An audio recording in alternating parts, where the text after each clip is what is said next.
네, 여러분 안녕하세요. 오늘 일본 정치에 또 빅뉴스가 터졌죠. 일본의 제 100대 내각 총리 대신 자리에 오르는 자민당 신임 총재의 기시다 후미오가 승리했다는 이 속보가 전해지고 있습니다. 뭐 기시다 후미오가 어떤 사람이냐? 뭐 한국 사람들에게 워낙에 익숙한 얼굴이기도 합니다. 그 2015년경 이 한일 위안부 합의 당시에 외무 대신으로 우리 외교장관 윤병세 당시 장관하고 공동 기자회견을 하기도 했었고요. 지소미아도 이 사람 때 어떻게 보면 체결이 됐었고, 그래서 이런저런 이유로 한국과 되게 인연이 많은 정치인이기도 했습니다. 이 사람 같은 경우는 뭐 3대가 또 정치를 하고 있는 세습 정치인이고요. 할아버지부터 아버지 그리고 기시다 우미오 본인까지 중의원을 역임하고 있습니다. 우선은 이번 선거 과정이 어떻게 됐느냐, 뭐 그거를 자세히 살펴보는 거는 뭐 이제 와서 조금 뒷북인 것 같지만 짧게 설명을 하자면, 여기 사진에 보이시는 여기가 스가 총리고, 그다음에 노다 세이코, 기시다 후미오, 다카이치 사나에, 고노타로 요 순서대로 있습니다. 사실은 기시다 후미오도 그렇고 고노타로도 그렇고 조금 자민당 내에서 중도적인 이미지, 진보적인 이미지가 강했거든요.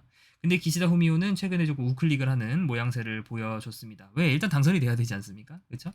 노다 스이코는 완전히 리버럴한 입장이었고, 그다음에 다카이치 사나이는 완전히 그 우익적인 입장이었습니다. 뭐 이 부분에 대해서는 지난 영상에서 말씀을 드렸기 때문에 차치하도록 하고요.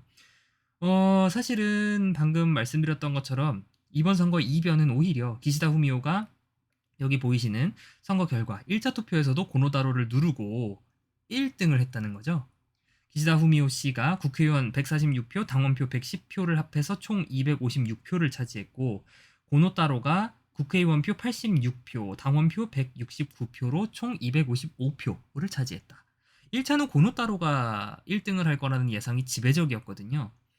그런데 신기하게도 기시다 후미오가 한 표 차긴 하지만 1등을 차지했습니다. 그래서 이때부터 사실상 모든 언론들이 100대 내각 총리 대신에는 이 기시다 후미오가 확정인 것으로 그렇게 보도가 나오기 시작을 했습니다. 왜냐면 뭐 결선을 까볼 것도 없잖아요, 상식적으로. 그렇습니다. 그러면 이 기시다 후미오가 앞으로 어떤 정치를 할 거냐, 어떤 총리가 될 거냐, 그것도 우리가 한번 살펴보지 않을 수가 없게 됐습니다. 제 생각에는 이 기시다 후미오가 방금 말씀드렸다시피 조금 그렇게 우익까지는 아니었거든요. 예컨대 과거의 아베노믹스라고 하는 그 무제한적인 양적 완화 정책에 대해서 안 된다, 이거 조금 재정을 아껴야 된다라는 비판적인 의견을 낸 적도 있고요. 소비세 인상에 대해서 소비세는 인상하면 안 된다라는 의견을 피력하기도 했었습니다. 그리고 결정적으로 뭐 외교 자체도 이 한일 위안부 합의의 실무자였잖아요. 그런 측면에서 볼 때는 한일 위안부 합의 내용이 한국 사람들이 별로 관심이 없지만 일본 측에서 상당히 많은 양보가 있던 내용입니다. 뭐 우리 측에서는 만족스럽지 않을 수 있지만 일본 측에서도 상당히 많은 양보를 했습니다. 예컨대 내용을 보면은 그 책임을 통감한다. 그러니까 일본군 위안부 모집에 있어서 정부의 책임을 통감한다, 이런 식의 기술이 되어 있거든요. 이 말인즉슨 일본 정부, 일본 관헌이 당시 위안부를 모집하는데 관여를 했다, 국가가 어느 정도 기여를 했다는 부분을 인정을 한 거거든요, 국가 간 합의에서. 이것도 일본 우익들에게 절대 뭐라고 할까요, 만족스러운 결과는 아니었습니다. 그리고 그거를 주도했던 게 기시다 후미오였고요. 그런 측면에서 볼 때는 뭐라고 할까, 뭐 그렇게까지 한국의 비우호적인 정치인, 뭐 다카이치 사나이급은 아니라는 말이죠, 최소한. 뭐 그리고 정치 성향 자체가 하여튼간에 이런 한일 관계 문제뿐만 아니라요, 계속 이 선거 과정에서도 이 아베노믹스, 이 기업을 성장시키는 그런 것도 좋지만 이제는 분바이, 그러니까 분배를 해야 될 때다. 우리 분바이라는 말 많이 쓰잖아요. 그게 분배라는 뜻이거든요, 일본말로. 그래서 이제는 분배에 조금 더 신경을 써야 된다면서 매 토론 때마다 분바이, 분바이, 분바이 계속해서 분배 얘기를 했었습니다. 아베 총리와 조금 나는 다르다라는 어필을 계속해서 했던 것이죠. 그래서 기시다 총리가 어떤 정책을 펼지 조금 더 지켜봐야겠습니다. 그리고 이분이 당장에 10월 4일 정도에 총리에 이제 선임이 되면, 선출이 되면 개조를 할 거 아닙니까? 그러니까 뭐라고 할까요? 캐비닛, 내각을 만들 거 아니에요. 내각을 꾸릴 거 아니에요. 어떤 사람을 뭐 총무 대신에 앉힐지, 외무 대신에 앉힐지, 이제 기시다 후미오의 내각을 이제 개조를 할 텐데, 그 내각의 개조가 어떻게 이루어질지. 왜냐하면 기시다 후미오 자체가 파벌의 수장이기도 하지만 지금 같은 경우는 여러 파벌의 도움을 많이 받았거든요. 특히 아베. 네. 그렇기 때문에 기시다 후미오가 총리에 되면 다카이치 사나에 같은 사람들을 무시할 수가 없어요, 이제는. 아마 다카이치 사나이가 내각에 중용되지 않을까라는 게 제 개인적인 생각입니다. 네. 그래도 이 기시다 후미오가 총리가 무난하게 될 거라는 예상은 마쳤기 때문에 다카이치 사나이가 과연 입각에 성공을 할 것인지 못할 것인지 그것도 한번 관심 있게 지켜볼 포인트라고 할 수 있겠습니다.